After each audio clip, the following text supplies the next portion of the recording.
நாங்கள் sofa model தான், S for skill. நாங்கள் ஸ்கில் உள்ள ஒரு ஆட்சியை நடத்திட்டு இருக்கோம். எல்லாரும் ஸ்கில் உள்ளவங்க. சரி, 6 மாதம் கழிச்சு நீ ஆட்சி அமைச்சிருக்க, உனக்கு ஏதாவது வாய்ப்பு இருக்கா? அழுகி போன மனநிலை, அடுத்தவருடைய இருப்பை ஒத்துக்கொள்ளாத மனநிலை. முதலமைச்சர் அவர்கள் ஒரு ஆக்ஷன் காட்டணும்னு சொல்லிட்டு திரு மு க ஸ்டாலின் மாதிரி இப்படி பண்றாரு. லைக் போட்டு தள்ளிட்டே இருக்காங்க. தெரியாது, மக்கள் லைக்ஸ் போடுறாங்கன்றதுக்காக நம்ம அப்படி நடந்துக்க முடியுமா சார்? அதிமுக தொண்டன் தாவேக்காவை காதலிக்க தொடங்கிவிட்டான். கொலை கொள்ளை வழக்கில் இன்னைக்கு விசாரணை ஆரம்பமாக போகுது. இந்த கேடுகட்ட இடத்துல இருக்கிறத விட எங்கேயாவது சேஃப்டா கம்ஃபர்டபுளா இருக்கலாம்னு வர்றாங்க. சேஃபா கம்ஃபர்டபுளா இருக்கிறது தான் அரசியலா? கொள்கை எதிரி என்று நாங்கள் சொன்னோம். ஆனால் எங்களுக்கு டெல்லிக்கு தான் போட்டி என்று ஸ்டாலின் திரும்ப திரும்ப சொன்னார். ஆனால் அந்த கடமை அவர் செய்யவில்லை. நாங்கள் தான் பிஜேபி கட்சியினுடைய இந்த வீழ்ச்சிக்கு காரணமாக இருந்தோம். திரைப்பட பாணியிலே செயல்படுறாங்க. எல்லாரும் அப்படிதான் செய்யறாங்க. கோவிலுக்கு சாமி கும்பிட போற என் மனைவி கூட சாமி கும்பிட்டுட்டு திருநூறு வாங்குறது, இந்த பூசாரிகிட்ட பேசிட்டு நிற்கிறத படம் எடுத்து எனக்கு அனுப்புகிறார்.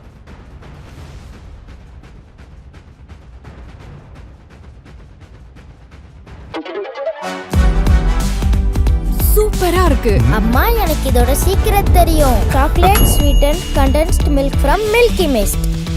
தமிழ்நாட்டுல எல்லாமே சேஞ்ச் ஆயிடுச்சு. உங்க நகையையும் சேஞ்ச் பண்ணுங்க. உங்க பழைய நகைக்கு கிராமுக்கு 150 ரூபாய் கூடுதலா வாங்கி புது நகை எடுத்துக்கோங்க. அதே கம்மி சேதாரம் தான் உங்க லலிதால மட்டும்தான். தி டிபேட் நேயர்களுக்கு வணக்கம். இன்றைய சிறப்பு நேர்காணலில் நம்மோடு இணைந்திருப்பவர் தமிழக வெற்றி கழகத்தினுடைய பரப்புரை செயலாளரும் மூத்த அரசியல்வாதியுமான திருமிகு நாஞ்சில் சம்பத் அவர்கள் தான். வாங்க பேசலாம். வணக்கம் சார். நல்லா இருக்கீங்களா சார்? தமிழக வெற்றி கழகம் ஒரு மாற்று அரசியலை நாங்கள் கொடுப்போம் அப்படின்னு சொல்லி 2 ஆண்டுகளுக்கு முன்பாக கட்சி தொடங்கி இன்றைக்கு ஆட்சியையும் பிடிச்சிருக்காங்க. ஒரு மாற்று அரசியல் கொடுப்போம்னு சொன்னவங்க இன்னைக்கு அந்த அரசியலை கொடுத்துட்டு இருக்காங்கன்னு நினைக்கிறீங்களா? கண்டிப்பாக. எந்த வகையில் சார்? அவர் முதலமைச்சராக முடிசூட்டப்பட்டவுடன் அன்று மாலையே முடி இழந்த அண்ணன் முதல்வர் ஸ்டாலின் சித்தரஞ்சன் தாஸ் இல்லம் சென்று அவரிடத்தில் வாழ்த்து பெற்றார். இந்த மண்ணுக்கு எல்லாமே அடித்தளம் பெரியார் தான். அந்த பெரியார் திடலுக்கு சென்று திராவிடர் கழகத்தினுடைய தலைவர் ஆசிரியர் அவர்களை சந்தித்து வாழ்த்து பெற்றார். ஆசிரியரும் அவருடைய அன்போடு வரவேற்று பெரியார் திடல் முழுவதையும், பெரியார் நினைவிடத்தை எல்லாத்தையும் நூலகத்தை எல்லாம் காண்பித்து அந்த திடலுக்கு இருக்கிற மகத்துவத்தை, முக்கியத்துவத்தை எல்லாம் தளபதி விஜய்க்கு அவர் விவரித்தார். இதுவரைக்கும் எந்த கட்சி தலைவரும் முதலமைச்சரானதற்கு பிறகு இப்படி நடவடிக்கை மேற்கொண்டதில்லை என்கிற அளவிற்கு தனக்கு ஆபத்து காலத்தில் உதவிய இந்திய கம்யூனிஸ்ட் கட்சி அலுவலகம், மார்க்சிய கம்யூனிஸ்ட் கட்சி அலுவலகம், காங்கிரஸ் கட்சி அலுவலகம், விடுதலை சிறுத்தைகள் அலுவலகம், ஒரு கலகம் செய்துவிட்டு வெளியேறிய CV சண்முகம் இல்லம் எல்லோருக்கும் சென்று நன்றி தெரிவித்தார். 1967 திமுக ஆட்சிக்கு வந்துவிடக்கூடாது என்று நாடெல்லாம் சுற்றி பேசிய பெரியார், ஆனால் திமுக ஆட்சிக்கு வந்துவிட்டது. ஆட்சிக்கு வந்த உடனே அறிஞர் அண்ணா அவர்கள் பெரியார் எங்கே இருக்கிறார் என்று தான் கேட்டார். திருச்சியில் இருக்கிறார்கள் என்று சொன்ன உடனே திருச்சிக்கு விரைந்தார் அண்ணா. பெரியாருக்கு மாலையும் பொன்னாடையும் அணிவித்த பொழுது பெரியார் அவர்கள் ஒரு கவிஞன் கூட இவ்வளவு கவித்துவமாக சொல்ல முடியாது, நான் ஒரு மணப்பெண்ணை போல நாணிப்போனேன் என்றார். 1967 அண்ணா நிகழ்த்திய அந்த மாற்றத்தை 2026 எங்கள் தலைவர் தமிழ்நாட்டில் ஒரு அரசியல் நாகரிகத்துக்கு இப்பொழுது ஒரு தங்க சிம்மாசனம் போட்டு தந்திருக்கிறார். இது ஒரு மாற்றத்திற்கான அடையாளம். ஆட்சி அமைந்த பிறகு ஆனா பல்வேறு விமர்சனங்கள் இந்த அரசின் மீது வைக்கப்படுது. திமுக அரசின் மீது தாவேகா வைத்த விமர்சனங்களே இன்று தாவேகா அரசு அவங்களுடைய ஆட்சியில அதே தவற செய்யறாங்க அப்படின்ற விமர்சனம் இருக்கு. சட்டம் ஒழுங்கு குறித்த பிரச்சனைகளை விஜய் அவர்கள் பேசியிருந்தார். இன்றைக்கு அவர் முதலமைச்சர் ஆன பிறகு அதே சட்டம் ஒழுங்கு பிரச்சனை நீண்டிக்கிட்டு இருக்கு. என்ன தீர்வு எடுத்தார் அப்படின்ற பல்வேறு சிக்கல்களை கோடிட்டு காட்டுறாங்கல்ல சார். இப்பொழுது நடைபெறுகிற சட்டம் ஒழுங்கு சம்பந்தமான சில சம்பவங்கள், இட் இஸ் ஈவென்ட். அது கடந்த ஆட்சியினுடைய விளைவு. இல்லாவிட்டால் கடந்த ஆட்சியினுடைய நீட்சி.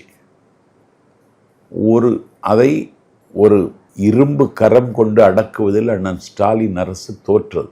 ஒரு பொறுப்பு டிஜிபியை வைத்து காலம் தள்ளி சட்டம் ஒழுங்கு கெட்டுப்போனதை பற்றி அவருடைய காதற்கு கொண்டு போனால் அதை குறித்து அவர் கவலைப்படாமல் இருந்தார். இன்றைக்கு அதனுடைய நீட்சி தான் இது. இன்றைக்கு பொறுப்பு டிஜிபி அல்ல, மகேஷ் அகர்வால் அவர்கள் இன்றைக்கு டிஜிபியாக பொறுப்பேற்று அவர் போட்ட முதல் உத்தரவே நாடு முழுக்க ஒவ்வொரு காவல் நிலையத்தினுடைய எல்லையிலும்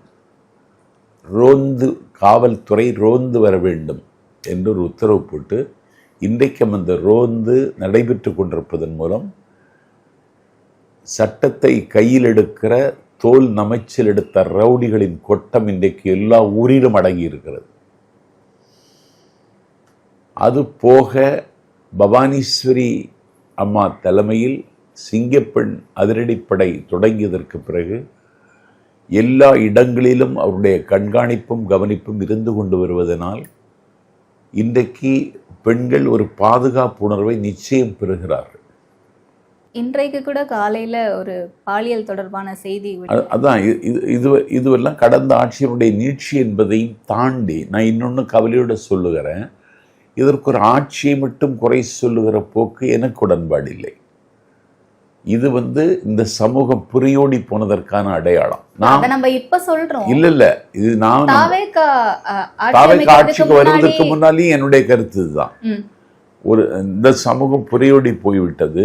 பொது ஒழுங்கில் இவர்கள் அக்கறையற்றவர்களாக இருக்கிறார்கள். சட்ட ஒழுங்கு கெட்டதை வைத்துக்கொண்டே இந்த நாட்டில் நாளை கடத்தலாம் என்று திட்டமிடுகிறார்கள். இப்படி ஒரு அரசியலை அவர்கள் செய்தால் அவர்கள் இன்றைக்கு இருக்கிற செல்வாக்கையும் இழந்து அம்மனமாக நிற்க வேண்டியது வரும் என்று திமுகவுக்கு எச்சரிக்க வேண்டியது எனது கடமை. நிதிநிலை பற்றி பேசினீங்க. நிதிநிலை சரியில்லை, திமுக ஆட்சியில் இவ்வளவு கடன் வாங்கி வச்சுட்டு போயிருக்காங்க, 10 லட்சம் கோடிக்கு மேலே அப்படின்னு சொல்கிறீங்க. பிறந்த குழந்தைக்கு தாய்மாமன் சீரா தங்க மோதிரம் போடக்கூடிய ஒரு திட்டம், அது தேர்தல் அறிக்கையில் அறிவிச்சிருந்தீங்க. அதை இன்றைக்கு ஆண்டுக்கு 755 கோடி ஒதுக்கீடு செய்து இம்ப்ளிமெண்ட் பண்ண போகிறோம்னு சொல்லியிருக்கீங்க. அத்தியாவசியமான விஷயங்களுக்கு நிதியை கொடுக்கறத விட்டுட்டு இது இன்றைக்கு தேவையா அப்படின்ற குரல்கள் ஏன் இதை செய்யலன்னு கேட்பீங்கல்ல நீங்க. 6000 கோடி ரூபாய் விவசாயிகள் வாங்கின கடனை தள்ளுபடி பண்ணியிருக்கோம். அது அத்தியாவசியம் சார். அத்தியாவசியத்தையும் கணக்கில் எடுத்திருக்கிறோம். தாய்மாமன் சீர் என்பது இந்த நாட்டில் பெண்கள் ரொம்ப எதிர்பார்ப்பது. அதற்கு நிதி ஒதுக்கி இருக்கிறோம். எதற்கு முன்னுரிமை கொடுப்பது என்பதிலும் எந்த திட்டத்தை நடைமுறைப்படுத்துவது என்பதில் எங்களுக்கு ஒரு தெளிவான பார்வை இருக்கிறது. அதனால 6000 கோடி ரூபாய் விவசாயிகளுக்கு தள்ளுபடி செய்து அது பலனை அவர்கள் இன்றைக்கு அனுபவித்துக் கொண்டிருக்கிறார்கள். உங்க அமைச்சரவையில் இருக்கக்கூடிய விசிக தலைவர் திருமாவளவன் அவர்களே கேட்டிருக்காரு, இது அத்தியாவசியமா அப்படின்ற மாதிரி, இதை மறுபரிசீலனை செய்யணும் அப்படின்ட்டு. இல்லை, அது அவருடைய கருத்து வரவேற்கத்தக்கது. ஆனால் எல்லா வாக்குறுதிகளையும் நிறைவேற்ற வேண்டும் என்கிற எங்களினுடைய கனவில் இதையும் நாங்கள் முதலில் கணக்கெடுத்துக்கிறோம். ஏன்னா இது பெண்கள் ரொம்ப எதிர்பார்க்கிறார்கள். பெண்களும் இளைஞர்களும் தான் இந்த ஆட்சியை கொண்டு வருவதற்கே காரணம். அதனால எதிர்பார்க்க செய்ய போகிறோம். ஒவ்வொரு சாதனையாக ஒவ்வொரு வாக்குறுதியும் நிறைவேற்றும். இல்லை, அதற்கு நம்ம மகளிர் உரிமை தொகை 1000 ரூபாய் இருந்ததை அப்படியே கண்டினியூ பண்ணிட்டு இருக்கோம்ல சார். அதற்கு தாவேகா 2500 ரூபாய் நாங்கள் கொடுப்போம்னு சொன்னாங்களே, அந்த ஸ்கீமை இம்ப்ளிமெண்ட் பண்ணியிருக்கலாமே. இம்ப்ளிமெண்ட் பண்ணலாம். அதான் நேற்றுக்கு நான் நிதியமைச்சர் அவர்களை சந்தித்தேன். சந்தித்து அந்த வெள்ளை அறிக்கையில் உள்ள விவகாரம் குறித்தால நான் பேசுகிறேன். நான் அன்றாடம் செய்தித்தாள் படிக்கிறதுனால மிகுந்த கவலையோடு கேட்டேன், இதுக்கெல்லாம் எப்படி செய்ய போகிறீங்கன்னு கேட்டேன். நிதி ஆதாரங்களை பெருக்கணும், நிதி ஆதாரங்களை பெருக்குவதற்கு நாங்கள் ஒரு திட்டம் வச்சுருக்கோம், அதை நோக்கிய பயணம் தான். பட்ஜெட்டில் அதை அறிவிப்போம். பட்ஜெட்டில் அறிவிக்க முன்னாடி அந்த பட்ஜெட்டை நீங்கள் உங்களுக்கே நான் படித்து காமிக்கிறேன்னு அப்படி சொன்னார். அப்படி அது பட்ஜெட்டு ரேசியாக அப்படியெல்லாம் படித்து காமிக்க கூடாது.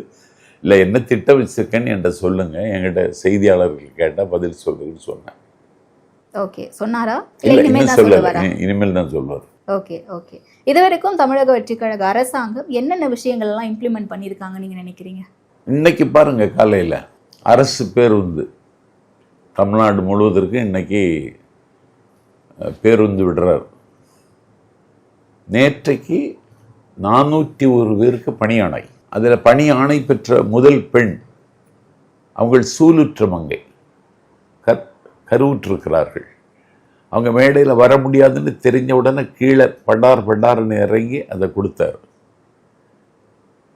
ஒரு நேற்றைக்கு 401 பெண்கள், இன்னைக்கு அரசு பேருந்து, அதற்கு முன்னால் 40 அரசு கோட்டையில் நின்று எல்லா இடம் போகிறதுக்கான வேளாண்மை துறைக்கே ஏதோ ஒரு துறைக்கு 40 பேர் நின்று ஒவ்வொரு நாளும் ஒவ்வொரு திட்டத்தையாக அறிவிச்சுக்கிட்டே இருக்கார், செய்துக்கிட்டே இருக்கார்.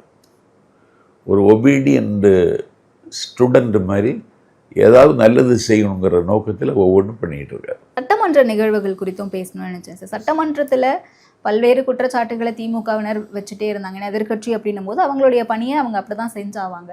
அண்ட் அதே மாதிரி தாவேகா தரப்புல இருந்து முதலமைச்சர் அதற்கு பேசவே மாட்டேங்கிறாங்க அப்படின்னு சொல்லிட்டு இருந்தாங்க. பேசுனா என்ன முதலமைச்சர் சரியா பேசல, கொஞ்சம் தான் பேசுறாங்க அப்படின்றாங்க. தொடர்ந்து ஏதோ ஒரு விமர்சனம் வச்சுட்டே இல்லை, வாயை திறக்க மாட்டாங்களா? வாயை எப்போது திறப்பார்?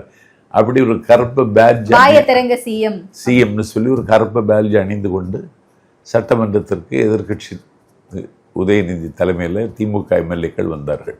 வாயை திறங்கன்னு சொன்னாங்க. எப்போது வாயை திறப்பீர்கள்னு கேட்டாங்க. ஆளுநர் உரைக்கு நன்றி தெரிவிக்கிற தீர்மானத்தின் மீது எங்கள் தலைவர் பேசும் பொழுது வாயை திறந்தார். அவர் பேசி முடிக்கிறது வரைக்கும் கூட காத்திருக்க முடியல, இடையில வழிமறிக்கிறார்கள், வெளிநடப்பு செய்து விட்டார்கள். ஏன்? வாயை திறக்க மாட்டேன்னு சொன்னது நீங்க. வாயை திறந்து அவர் சொல்றதை கேட்டுக்கிட்டு இருக்க உங்களுக்கு ஏன் பொறுமை இல்லை? ஆகவே நிதானம் இழந்து விட்டது திமுக. அவர் இயல்பாகத்தான் பேசினார், ஒரு கடுமையான மொழியிலெல்லாம் பேசல, இயல்பாக பேசினார். இந்த அரசாங்கத்தின் மீது உங்களுக்கு என்னெல்லாம் குறை இருக்குங்கிறத அவரே உள்வாங்கி கொண்டு நான் அப்படி செய்ய மாட்டேன்தான் அப்படின்னு சொல்லிட்டு அந்த டயலாக் இன்னும் சொல்ல போனால் இது ஒரு வித்தியாசமான பாணி. அந்த பாணியில் அவர் பேசினார். அந்த பாணி மக்களை எளிதில் போய் ஈர்த்து விட்டது. தமிழ்நாட்டில் எந்த முதலமைச்சர் இப்படி ஒரு பாணியை கை கொண்டதில்லை. நாங்கள் அப்படி செய்ய மாட்டோம்தான், பொதுமக்களினுடைய வரிப்பணத்தை எடுத்து மண்டியில் குளிக்க மாட்டோம்தான், அது எங்களுக்கு வராது தான், எங்களுக்கு தெரியாது தான். உங்களுக்கு ஒன்றும் தெரியாதுன்னு திமுக சொன்னதை ஆமாம் எங்களுக்கு தெரியாது தான், எங்களுக்கு கல்குவாரியில் கொள்ளையடித்து பணம் சுருட்ட தெரியாது தான், எங்களுக்கு பார்ட்டி ஃபண்டுங்கிற பெயரால் அடுத்தவங்க காசை அபகரிக்க எங்களுக்கு தெரியாதுதான்னு சொல்லி இது ஒரு விதமான கவித்துவமான நடையில் அவர் பேசினா அவங்களால் தாங்கிக் கொள்ள முடியலை. உடனே வெளியேறினாங்க. இது இத்தனைக்கும் சட்டப்பேரவைத் தலைவர் ஜேசிடி பிரபாகர் முதலமைச்சர் பேசி முடிவது வரைக்கும் பேசாமல் இருங்கள், பேசி முடித்ததற்கு பிறகு உங்களுக்கு பதில் சொல்வதற்கு வாய்ப்பு தருகிறேன், பாயிண்ட் ஆஃப் ஆர்டர்லி நீங்கள் கேள்வி கேட்கலாம் அப்படின்னு சட்டத்தில் 10 ஆண்டு காலம் சட்டப்பேரவை உறுப்பினராக இருந்தவர், வாரிய தலைவராக இருந்தவர், எம்ஜிஆர் காலத்திலிருந்து தமிழ்நாட்டு அரசியலில் கவனிக்கப்படுகிற ஒரு பர்சனாலிட்டி மதிப்பிற்குரிய பேரவைத் தலைவர் ஜேசிடி பிரபாகர் சொல்லுகிற பொழுது அதை கூட கேட்காமல் ஏன் வெளிநடப்பு செய்தீர்கள்? எங்கிட்ட என்ன குற்றம் சொல்லுங்க? முதலமைச்சர் நோக்கி கேட்ட கேள்விகளுக்கு சரியா அவர் பதில் சொல்லல அப்படிங்கிறதும் ஒரு குற்றச்சாட்டா இருக்குல்ல. இப்ப கட்சி நிதி அப்படின்னு சொல்லும் போது எந்த கட்சின்னு பெயர் குறிப்பிடவே இல்லை, நாங்க அதுக்குள்ளே நீங்க ஏன் கோபப்படுறீங்க அப்படின்னு சொல்லிட்டு அமைச்சர் திரு ஆதவர்ஜுனா அவர்கள் கேட்கிறாரு. தைரியம் இருந்தா நீங்க சொல்லி பாருங்க அப்படின்னு எதிர்கட்சி தலைவர் சொல்றாரு. ஸோ இது அந்த இடத்துல ஒரு விவாத பொருளா மாறுது. அப்ப எதிர்கட்சியா இருக்கவங்க தொடர்ச்சியா அமளி செய்து வெளிநடப்பு செய்யறதுங்கிறது சட்டமன்றத்தில் இயல்பா நம்ம கடந்த காலங்களில் பார்த்துருக்கோம்ல சார். வெளிநடப்பு செய்துட்டு உரை முடியல, முதலமைச்சர் உரை முடியலைன்னா மீண்டும் உடனே உள்ளுக்கு வந்துடணும். வெளிநடப்பு செய்வது கண்டனத்தை தெரிவிப்பது, வெளிநடப்பு செய்துட்டு முதலமைச்சர் பேசிக்கணும், உடனே உட்கார்ந்துடணும். அதற்கு பிறகு கேள்வி கேட்கணும், பதில் சொல்லணும். அப்படிதான் விவாதம் போயிட்டு இருக்கணும். அந்த நெறிமுறையை பின்பற்றுவதற்கு திமுக தயாராக இல்லை என்பதும் திமுக ஜனநாயக கடமைகளை ஆற்றுவதற்கு இடையூறாக இருக்கு என்பதுதான் உண்மை. இப்போ இன்றைக்கு ஆனால் நிறைய விஷயங்கள் பொதுமக்களாவோ இல்லை பலருமே எதிர்பார்த்துருப்பாங்கல்ல, இந்த விஷயத்தை எல்லாம் முதலமைச்சர் அட்ரஸ் பண்ணணும் அப்படின்னு சொல்லிட்டு. உதாரணத்துக்கு அமோனியா வாயு கசிவில் இருந்தவங்க, அவங்கள பற்றி சட்டமன்றத்தில் பேசியிருப்பார் அப்படின்னு எதிர்பார்த்தாங்க. அவங்கள போய் பார்த்துருப்பாரு முதலமைச்சர் அப்படின்னு எதிர்பார்த்தாங்க. அந்த சம்பவங்கள் நிகழலை. சட்டம் ஒழுங்கு குறித்து பேசும்போது கூட சிங்கப்பெண் அதிரடிப்படை நாங்கள் அமைச்சிருக்கோம்னு சொல்கிறாங்களே தவிர அந்த சிங்கப்பெண் அதிரடிப்படை என்ன செய்வாங்க, அதனால் என்ன தீர்வு கிடைக்கும், எப்படி அது ஒர்க் ஆகும் அப்படிங்கிறது இந்த மாதிரி ஒரு டீட்டெயில்டு இன்ஃபர்மேஷன் எதுவுமே கொடுக்கவே இல்லையே சார். கன்னிகை பேருங்கிற கிராமத்தில் ஒரு ஆள் பண்ணையில் நடந்தது. உடனடியாக அந்த மாவட்டத்தினுடைய பொறுப்பு அமைச்சர் குமார் அவர்கள் சென்றார்கள். அதற்கு பிறகு பள்ளிக்கல்வித்துறை அமைச்சர் மதிப்பிற்குரிய நண்பர் ராஜ்மோகன் சென்றார். நல்வாழ்வுத்துறை அமைச்சர் அருண்ராஜ் ஐஆர்எஸ் சென்றார். அந்த மீட்பு நடவடிக்கையில் மிக துரிதமான வேகத்தில் ஈடுபட்டு அந்த மரணத்தின் எண்ணிக்கை இன்றைக்கு கணிசமாக குறைத்து சிகிச்சைக்காக அனுமதிக்கப்பட்டிருக்கிற திருவள்ளூரில் இருக்கிற தனியார் மருத்துவக் கல்லூரி, ஸ்டான்லி மருத்துவக் கல்லூரி, சென்னை ராஜீவ்காந்தி மருத்துவக் கல்லூரி இருக்கப்பட்டு தீவிர சிகிச்சை பிரிவில் அனுமதிக்கப்பட்டு அவர்கள் நிவாரணம் பெற்று வருகிறார்கள். காலையில் ஒரு அலுவல் நிமித்தமாக நான் நல்வாழ்வுத்துறை அமைச்சருக்கு தொடர்பு கொள்ள போன பொழுது நல்வாழ்வுத்துறை அமைச்சர் கோட்டையில் இல்லை, அவர் ஸ்டான்லி மருத்துவமனையில் அமோனியா வாயு கசிவால் பாதிக்கப்பட்டவர்களை பார்க்க போயிருக்காருன்னு எனக்கு தகவல் வந்ததுன்னா நாங்கள் என்ன எப்படி இயங்கிட்டு இருக்கோம் உங்களுக்கு புரியலையா? அதில் என்ன முதலமைச்சர் போய் கலந்து கொள்ளலன்னு கேட்குறது?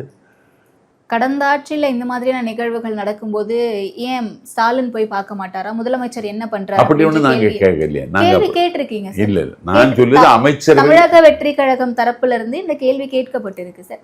அப்ப அதே கேள்வியை இந்த ஆட்சியில இவங்க இந்த முதலமைச்சரை பார்த்து கேட்கும் போது ஏன் அதுக்கு நம்ம சரியா பதில் சொல்ல? அமைச்சரவை கூட்டு பொறுப்பு, எங்க ஒர்க்கை நாங்க ஷேர் பண்ணிக்கிறோம். அது எல்லாருக்குமே பொருந்தும். எல்லா வேலையும் நாங்க பார்த்துட்டு தான் இருக்கோம். தமிழகத்துல அதிமுக திமுக கூட்டணி இணைந்து ஒரு விஷயத்த பண்ண போறாங்க அப்படின்ட்டு பே. சண்முகம் அவர்கள் பேசுறாரு.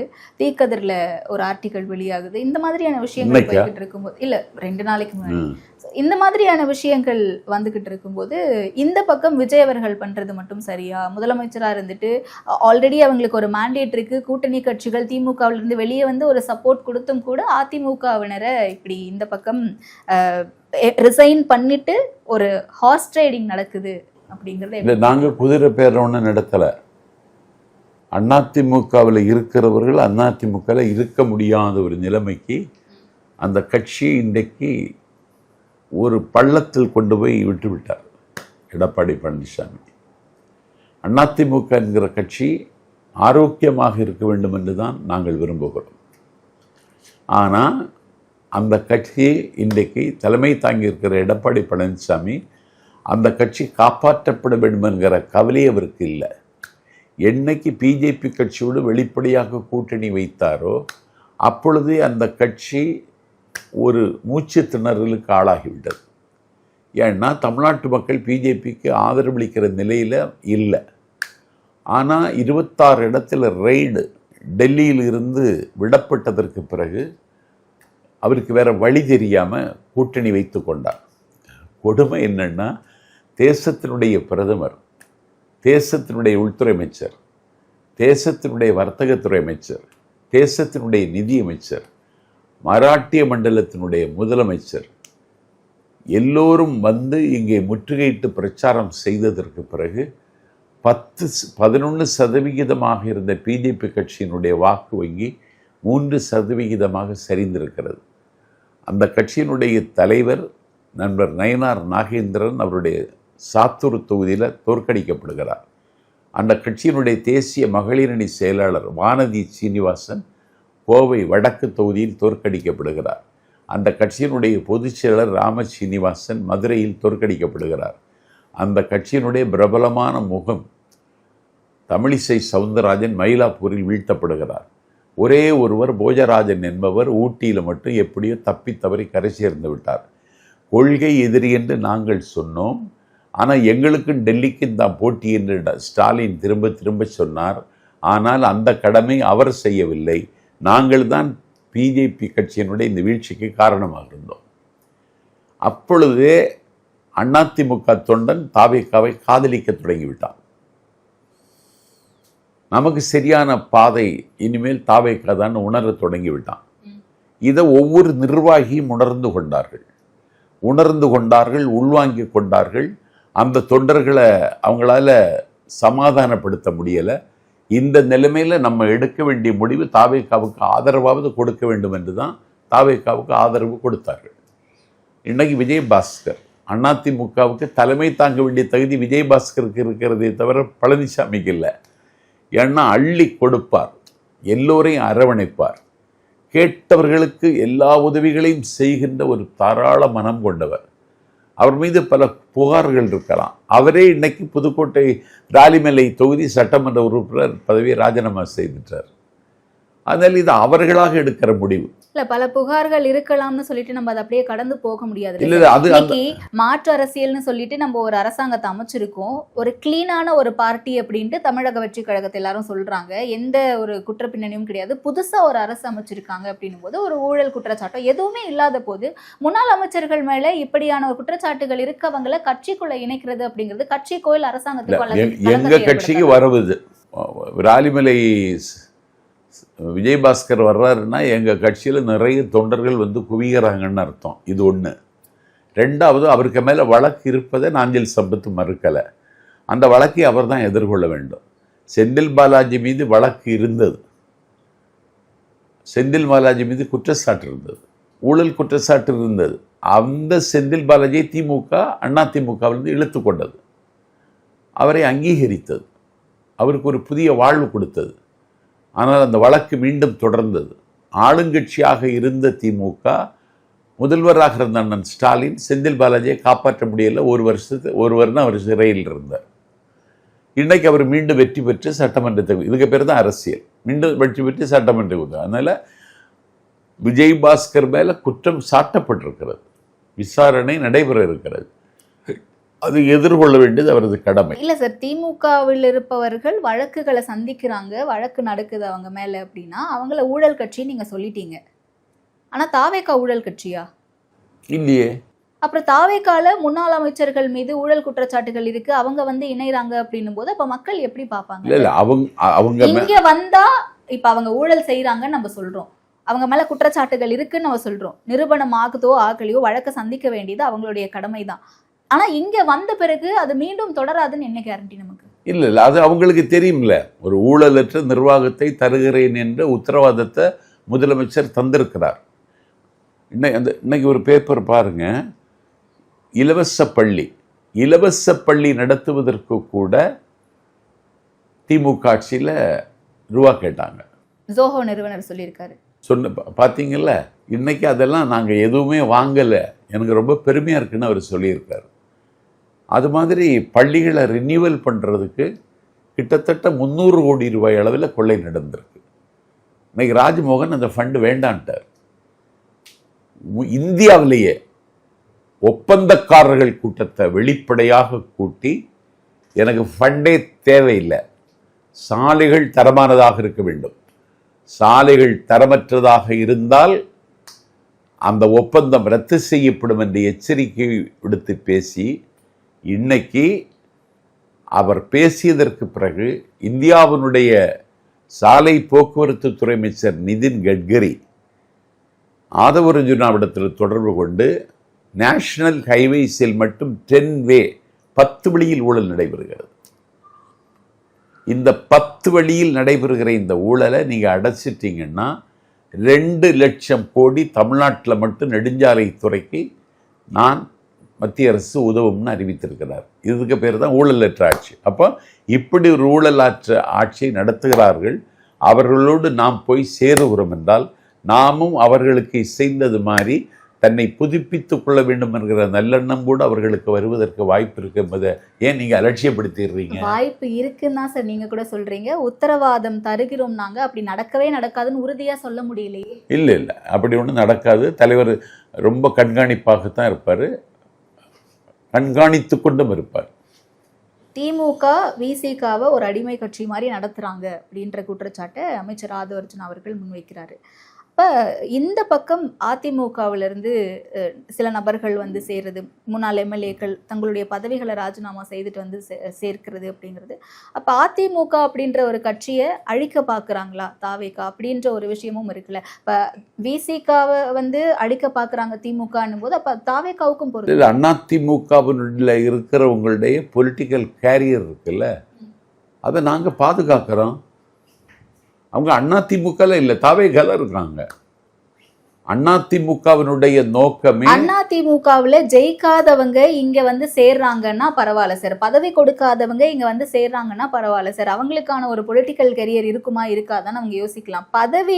பதவியோட எம்எல்ஏ பதவி வச்சிருக்கவங்க எதுக்கு அது ராஜினாமா செய்துட்டு வரணும்? அதிமுக இருக்கிற எம்எல்ஏக்களே அவங்களுக்கும் பொலிட்டிக்கல் கேரியர் வேண்டும்ல. தலைவனே இன்னைக்கு சிக்கல்ல மாட்டிட்டான். கொடநாடு கொலை கொள்ளை வழக்கில் இன்னைக்கு விசாரணை ஆரம்பமாக போகுது. சிறைச்சாலையினுடைய கதவுகள் எடப்பாடி பழனிசாமி திறக்க போறதுல செய்தி வருது. இந்த கேடுகட்ட இடத்துல இருக்கிறத விட எங்கேயாவது சேஃப்டா கம்ஃபர்டபுளா இருக்கலாம்னு வர்றாங்க. சேஃபா கம்ஃபர்டபுளா இருக்கிறது தான் அரசியலா சார்? மக்கள் இல்ல அவங்க சேஃபா இருக்கணும்ல. அவங்க என்னத்துக்கு இந்த இவன் தன் தொகுதி மக்களுக்கு நல்லது செய்யணும் அப்படின்னா எந்த கட்சியில எம்எல்ஏவா இருந்தா என்ன சார்? தொகுதி மக்களுக்கு நன்மை செய்யணும்னா ஆளுங்கட்சியாக இருப்பது நல்லது. எதிர்கட்சியா இருக்கிறத விட ஆளுங்கட்சியில இருந்தா நல்லது. நல்ல முடிவு தானே இது. அப்படி அப்ப மொத்தமா வரும்போது தாவேகாவுல நீங்க எல்லாரையும் அரவணைக்கிறது அப்படிங்கிறது அதிமுகவை அழிக்கிற நோக்கம் கிடையாது. அதெல்லாம் கிடையாது. அது தானாகவே நாம ஏன் அழிக்க வேண்டியிருக்கு? தானா எப்படி சார் அழியும்? அழிஞ்சிரும். தொண்டர்கள் தான் ஒரு கட்சிக்கு உடலும் உயிரும். அந்த தொண்டர்கள் பூரா சோர்ந்துட்டாங்க. அதிமுக தானா அழியும்னு சொல்றீங்க. ஒருவேளை சமீபத்துல நடக்கக்கூடிய நிகழ்வுகள் மாதிரி அதிமுகவும் திமுகவும் ஒன்றிணையும் அப்படின்ற பேச்சுவார்த்தைகள் போயிட்டு இருக்குல்ல, அப்படி சேர்ந்தா அன்னைக்கே அந்த கட்சிக்கு முடிவு எடுந்துச்சு. தாவேகா ஆட்சி அமைக்க முடியாமல் தடுமாறிக் கொண்டிருந்த நேரத்தில் அதிமுக ஆட்சி அமைப்பதற்கு மார்க்சிய கம்யூனிஸ்ட் கட்சியினுடைய தேசிய பொதுச் செயலாளர் வணக்கத்திற்குரிய தோழர் பேபி அவர்களிடம் பிறைவில கண்ட திமுகவின் தலைவர் அண்ணன் ஸ்டாலின், உங்கள் கட்சியில் வெற்றி பெற்ற 2 மார்க்சிய கம்யூனிஸ்ட் கட்சி உறுப்பினர்களை அதிமுக ஆட்சி அமைவதற்கு ஆதரவு கொடுங்கள் என்று கேட்ட நேரத்திலேயே அதிமுக மேல் மூச்சு கீழ் மூச்சு வாங்க தொடங்கிவிட்டது. அன்றைக்கே திமுகவுக்கு டெப்த்தும் போயிடுச்சு. அதிமுகவுக்கு முகமும் விகாரமாக போய்விட்டது. உங்களுக்கு அதிமுகவுக்கு கேபிட்டலே திமுக எதிர்ப்பு. அதுதான் உங்களுக்கு மூலதனம். அந்த மூலதனத்தை இழந்துட்டு அம்மனமாக நிற்கிறார் எடப்பாடி பழனிசாமி. தாவேகாவுக்கு இவங்க வரும்போது திமுகவோட சேரக்கூடாதுங்கிறதுல நிர்பந்தம் எதுவும் கிடையாது இல்லை சார்? சேரலாமே, ஏன் அதை நம்ம எப்படி பார்க்குறோம்? இல்லை, அதிமுகவுக்கு மூலதனமே திமுக எதிர்ப்பு தானே. நீ ஏன் திமுகவுக்கு போற? ஆனா அங்கிருந்து பிரிந்து வந்த கட்சி தானே சார். அரஸ் பாரதி அவர்களே கேட்கிறாரு என்ன தப்பு சேர்ந்தா அப்படின்ட்டு. அதான் அந்த முடிவுக்கு அவங்க வந்துட்டாங்க. வர்ற தேர்தலில் 2 பேரும் ஒன்று சேர போறாங்க, 2 பேரும் அடிக்க போறாங்க. அமைச்சர்கள் மீது குற்றச்சாட்டுகள் வைக்கப்படுது. புதுசா இருக்காங்க, இவங்க இன்னும் எக்ஸ்பீரியன்ஸ்டா இருக்காங்க அப்படின்னு சொல்லிட்டு இவங்கெல்லாம் எப்படி அவங்களுடைய துறைகளை மேனேஜ் பண்ண போறாங்கன்னு நினைக்கிறீங்க? கீர்த்தனாவுக்கு எத்தனை வயசு தெரியுமா? 30 வயது கூட ஆகலை. அவங்க தென் கொரியாவுக்கு போயிட்டு வர்றாங்க. ஹூண்டாய் நிறுவனத்தோட பேச்சுவார்த்தை நடத்தி ஒரு ஒப்பந்தம் போட்டுட்டு வர்றாங்க. இங்கே எல்என்டியோட ஒப்பந்தம் போடுறாங்க. நான் வாழ்த்து தெரிவித்தேன், பரவாயில்ல உங்கள் அணுகுமுறை நல்லா இருக்குது அப்படின்னு. அடுத்து என்ன பிளான் அப்படின்னு கேட்டேன். டென்மார்க்கு போகிறேன். டென்மார்க்கில் சிவகாசி பட்டாசு தொழிலை நம்பி இருக்கிற ஊர். இன்னைக்கு ஆர்டிஃபிஷியல் பட்டாசு கொண்டு வந்து தமிழ்நாட்டில் பாரம்பரியமாக இருக்கிற சிவகாசி பட்டு தொழிலுக்கு ஆபத்து ஏற்பட்டிருக்கு. அதனால 6000 கோடி ரூபாய்க்கு டென்மார்க்குக்கு பட்டாசு இறக்குமதி செய்வதற்கு பேச்சுவார்த்தை நடத்திட்டு இருக்குன்னு சொல்கிறாங்க. அவங்களுக்கு என்ன எக்ஸ்பீரியன்ஸ் இருக்கு? நல்லது செய்யணும்னு நினைக்கிறவங்க பொது வாழ்வில் ஜெயிப்பாங்க. வினோத்துன்னு ஒரு தம்பி, சொந்த வீடு கூட கிடையாது. அவன் தான் தமிழ்நாட்டினுடைய வேளாண்மை துறை அமைச்சர். அவருக்கு வீடு கிடையாது. அவருக்கு அண்ணன், நீ அமைச்சர் ஆகிட்ட, என் வீட்டில் நீ இருந்துக்கோ, 4 பேர் உன்னை பார்க்க வரும்போது கௌரவமாக இருக்க வேணாமா, நீ என் வீடை நீ எடுத்துக்கொண்டு அண்ணன் வீடை கொடுத்துட்டார். அந்த தம்பி சொல்லுகிறான், அவரை துவரை போன்ற பருப்பு வகைகளை உற்பத்தி செய்தால் அது மக்களுக்கு ஆரோக்கியத்தையும் தரும், விவசாயிகளுக்கு லாபத்தையும் தரும். நெல் பயிரிட்டு இழப்புகளை மட்டுமே சந்தித்து வருகிற விவசாயிகளுக்கு நான் இதை சொல்லியிருக்கிறேன், அதற்கு ஒரு இயக்கம் தொடங்கலாமா என்றும் திட்டமிடுகிறேன்னு சொல்லி கும்பகோணம் தொகுதியில் வெற்றி பெற்ற தம்பி வினோத் சொல்லுகிறாருன்னா அனுபவம் இல்லாமலா? அப்படி ஒன்றும் கிடையாது. சர்வீஸ் பண்ணணும்னு நினச்சிட்டான்னா அந்த பார்வை, அந்த விசாலமான பார்வை அவருக்கு வந்துட்டுன்னா ஜெயிச்சிருவாங்க. அதுதான் நடக்குது. போகிற இடமெல்லாம் இவங்க ரீல்ஸ் எடுத்து போடுறாங்க இன்ஸ்டாகிராமில். இன்னும் ரீல்ஸ் மோகத்தை விட்டு இவங்க வெளியே வரலை அப்படின்ற ஒரு குற்றச்சாட்டு இருக்குது. அந்த ஒரு நடிகன் திரைப்பட பாணியிலே செயல்படுறாங்க. முதலமைச்சர் மட்டும் இல்லாமல் அவங்களுடைய அமைச்சர்களும் சரி, எம்எல்ஏக்களும் சரி, எங்கே போனாலும் ஒரு செல்ஃபோனில் ரீல்ஸ் போடுறதுக்காகவே சில விஷயங்களை செய்ய வேண்டியதாக இருக்குது. எல்லாரும் அப்படி தான் செய்கிறாங்க. கோவிலுக்கு சாமி கும்பிட போகிற என் மனைவி கூட சாமி கும்பிட்டுட்டு திருநூறு வாங்குறது, அந்த பூசாரிகிட்ட பேசிட்டு நிற்கிறத படம் எடுத்து எனக்கு அனுப்புகிறா. இது இந்த நாட்டில் இந்த செல்ஃபோன் என்கிற இது வந்ததற்கு பிறகு நடைமுறையாக ஆகிவிட்டது. இதில் குறை சொல்ல எனக்கு, நீங்கள் ரீல்ஸ் போடலையா? கடந்த ஆட்சியில் நம்ம டீஸ் பண்ணோம்ல சார், முதலமைச்சர் பஸ்ல போற மாதிரி ரீல்ஸ் எடுத்து போடுறாரு, சைக்கிள் ஓட்டுற மாதிரி ரீல்ஸ் எடுத்து போடுறாரு. இந்த ஆட்சியில இருக்கக்கூடிய முதலமைச்சர் இன்னைக்கு போயிருக்காரு சார் பஸ்ல. அப்ப அத நம்ம ரீல்ஸ் போடுறாங்கன்னு சொன்னா மட்டும் இல்ல, அந்த ரீல்ஸ் போடுறதுன்னு சொல்லப்படாது. மக்களோடு எப்பொழுதும் இவர்கள் மக்களோடு இருக்கிறார்கள். My dear brother, go to the people, live among them, learn from them, love them, serve them, plan with தம்னாரு அண்ணா. மக்களோட இருக்கும். பஸ்ல டிக்கெட் எடுத்துட்டு போறாரு. நீ சிவகங்கை வீதியில டீ குடிக்க போகலையா? அதுதான் சொல்றேன். அவங்கள கிரிட்டிசைஸ் பண்ணோம். ஆமா, அப்ப அவங்க பண்ணதும் மக்களோட இருக்காங்க, மக்களோட இயல்பா போறாங்க. நீங்க ரீல்ஸ் போட வாய்ப்பு இல்லாம திணறீங்க. அதுக்கு நாங்க என்ன பண்றது? வெளியில வாங்க. அவங்க பண்ணும்போது அதை நம்ம ஏன் மக்கள் சேவையா மக்களோட இணைந்து செயல்படுறாங்கன்னு எடுத்துக்காம அவங்களை கிரிட்டிசைஸ் பண்ணோம். இப்ப நம்மளும் அதை தானே பண்றோம். அது செய்யல. நாங்க அந்த நோக்கத்தோட நாங்க செய்யல. நாங்க ஒரு அச்சீவ்மெண்ட் பண்ணா. இப்போ 403 பேருக்கு நேற்றைக்கு பதவி உயர்வு கொடுத்து வேலைக்கான பணியாணை வழங்கும் பொழுது அதை சம்பந்தப்பட்ட துறை அமைச்சர் ரீல்ஸ் போட்டு அதில் என்ன தவறு? அதெல்லாம் ஒன்றும் இல்லை. ஓகே, அந்த இமேஜ் அரசியல் வைக்கிறாங்களே சார், நடிகர்னு சட்டமன்றத்தில் கூட கடந்த 3 நாட்கள்ல தொடர்ந்து சோஃபா மாடல் அரசு, புஷ்பா படத்துல வர மாதிரி சோஃபா மாடல் அரசு தான் இங்க ஃபாலோ பண்றாங்கன்னு எதிர்க்கட்சி தலைவர் அட்லி படத்துல எப்படி காப்பி பேஸ்ட் பண்ணிருப்பாங்களோ அதே மாதிரி தான் ஆளுநர் அறிக்கையை காப்பி பேஸ்ட் பண்றாங்கன்னு சொல்றாங்க. எதிர்க்கட்சி தலைவருக்கு முதலமைச்சர் பேசிய பேச்சில் பாயிண்ட் டு பாயிண்ட் எடுத்து பதில் சொல்வதற்கான அறிவில்லை. துணை முதலமைச்சரா இருந்திருக்காரு. அதான் அறிவில்லைங்கிறேன். நீ என்ன செய்திருக்கணும் சார்? 5 ஆண்டுகள் எம்எல்ஏவா அமைச்சரா இருந்திருக்காரு. அவர் உதயசூரியனையே பார்க்காதவர், அது தெரியுமா உங்களுக்கு சார்? நீண்ட கால ஒரு அரசியல் பாரம்பரிய குடும்பத்திலேருந்து வந்தவர். இன்னைக்கு திமுகவுக்கே 7.5 சனி அவரு தான். அது கிடையாது. நீ எதிர்க்கட்சி தலைவராக இருந்தா எங்க தலைவர் பேசின பேச்சில் எந்த இடத்துல அவர் குற்றம் செய்திருக்கிறார் சுட்டி காட்டி பேசணும், கம்பீரமாக பேசணும். அதுக்கு நீங்கள் தயார் இல்லை.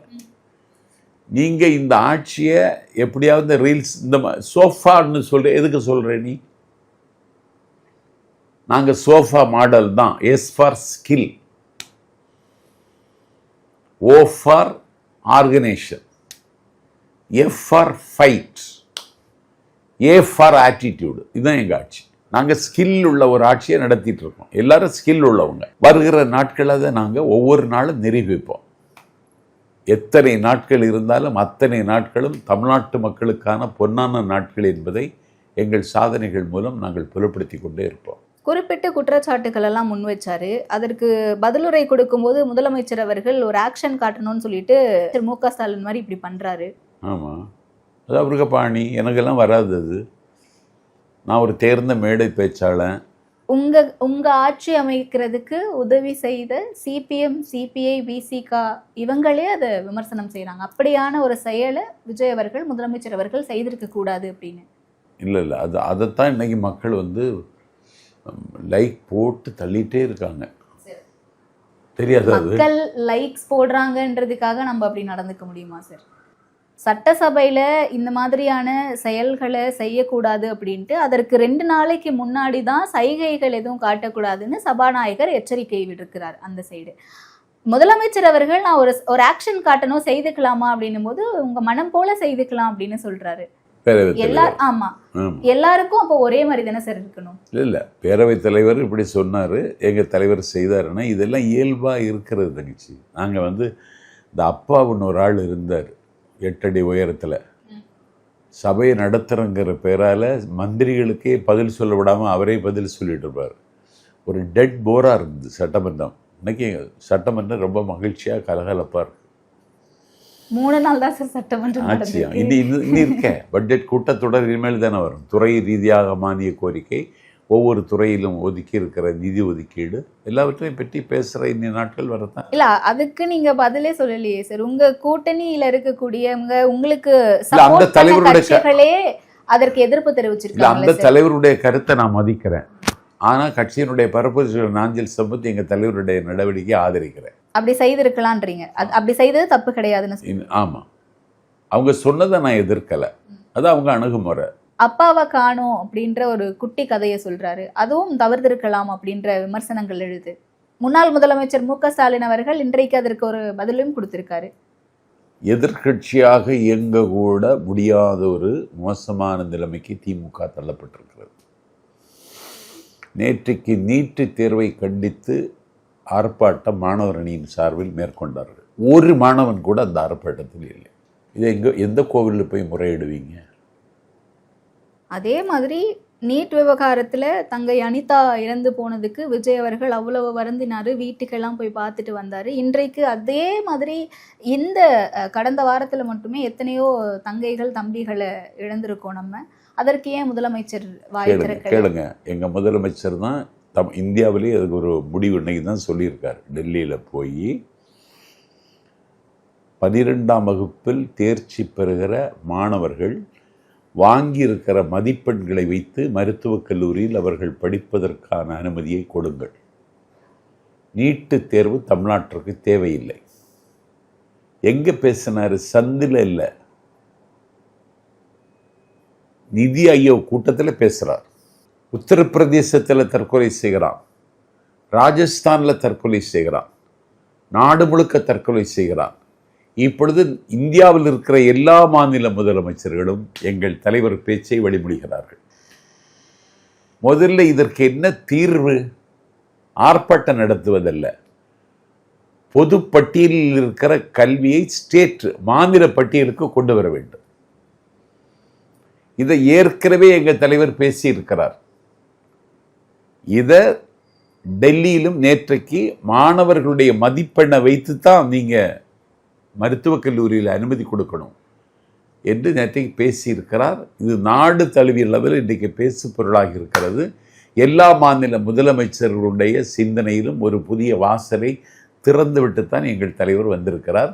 நீட்டு தேர்வை கண்டித்து திமுக ஆர்ப்பாட்டம் நடத்துகிறது. மாணவர்களே கலந்து கொள்ளவில்லை, மக்கள் அதை அலட்சியப்படுத்தினார்கள். இவங்களுக்கு வேறு வேலை இல்லை, விஜய்க்கு ஏதாவது குடைச்சல் கொடுக்கணும்னு ஏதோ குடைச்சல் கொடுத்துட்ருக்காங்க அப்படின்னு பொதுமக்கள் பேச ஆரம்பிச்சிருக்காங்க. கட்சி தொடங்கி தேர்தலுக்கு வருகிற வரைக்கும் குடைச்சல் கொடுத்துட்டு தான் இருந்தாங்க. இப்பவும் குடைச்சல் கொடுக்கலாமான்னு பார்க்குறாங்க. குடைச்சல் கொடுக்க கொடுக்க எங்கள் தலைவர் விஜய் கோபுரம் போல உயர்வார். மண்ணை குடைந்தால் மணிகள் கிடைக்கும், மலையை குடைந்தால் வைரம் கிடைக்கும், கண்ணை குடைந்தால் தெளிவு கிடைக்கும், விண்ணை குடைந்தால் நிலவு கிடைக்கும், என்னை குடைந்தால் பேச்சு கிடைக்கும், தலைவர் விஜயை குடைந்தால் வெற்றி கிடைக்கும். தொடர்ந்து கிடைத்து கொண்டே இருக்கும். நிறைவான கேள்வி, 6 மாசம் கூட இவங்க தாக்கி பிடிக்க மாட்டாங்க அப்படின்னு சொல்றாங்களே சார், அடுத்த 5 ஆண்டுகள் எப்படி தாக்கி பிடிக்க போறீங்க? அவங்க மனதில் எப்படி அழுகி போயிருக்கு பார்த்தீங்களா? சரி, 6 மாதம் கழிச்சு நீ ஆட்சி அமைச்சிருக்கியா, உனக்கு ஏதாவது வாய்ப்பு இருக்கா? அழுகி போன மனநிலை, அடுத்தவருடைய இருப்பை ஒத்துக்கொள்ளாத மனநிலை. இந்த மனநிலை மாறினாலே திமுகவை கொஞ்சம் குணப்படுத்துவதற்கு முயற்சிக்கலாம். இந்த மனநிலையை மாற்றுவதற்கு நாம் எல்லோரும் சேர்ந்து எல்லாம் வல்ல இறைவனிடம் பிரார்த்திப்போம். சார், அடுத்த 5 ஆண்டுகள் எப்படி இருக்க போகுது அப்படிங்கிறத பொறுத்திருந்து பார்ப்போம். நிறைவான பதில்களை கொடுத்திருந்தேன். நேரத்திற்கு நன்றி.